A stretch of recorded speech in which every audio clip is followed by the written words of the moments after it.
What I love about this clock is the fact that there are so many points about it that are fascinating.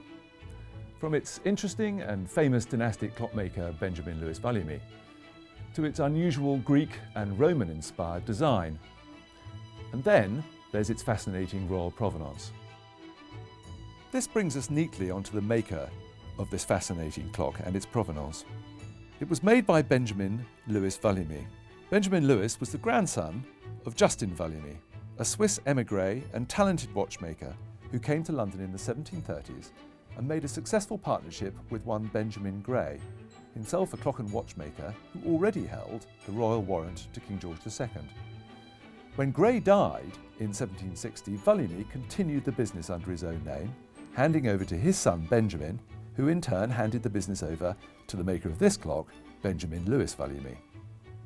In all, they held the royal warrants for Kings George II, King George III, King George IV, King William IV, and Queen Victoria, a very impressive horological dynasty. George Augustus Frederick Fitzclarence was born in 1792 and died in 1842, which means that he was just 33 years old when he bought this clock in 1825. He was the first Earl of Munster and the eldest illegitimate son of William IV and his longtime mistress, Dorothea Jordan. The form of the case is like a truncated column, with the plinth base supporting the drum head, which is flanked by lovely carved marble volutes, which have been embellished at the front with ormolu-palmette frond decoration.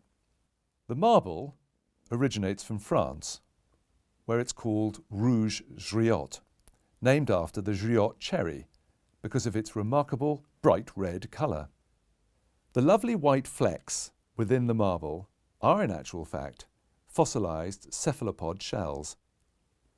In France, these are called œil de perdrix, meaning eye of the partridge. The dial is made of pure silver, which is very unusual for Vulliamy's mantel clocks, because they were normally made of silvered brass, which was of course a good deal cheaper. The silver dial has lovely engine turning in the centre and engraved Roman numerals which are filled with old black wax.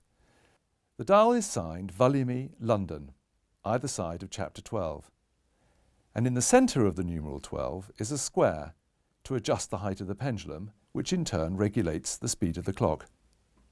Note also the very lovely, delicate, blued steel, pierced, heart-shaped hands.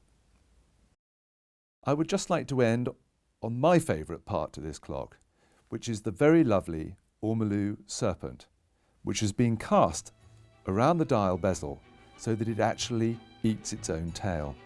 This is called an ouroboros, which is Greek for aura, tail, and boros, eat.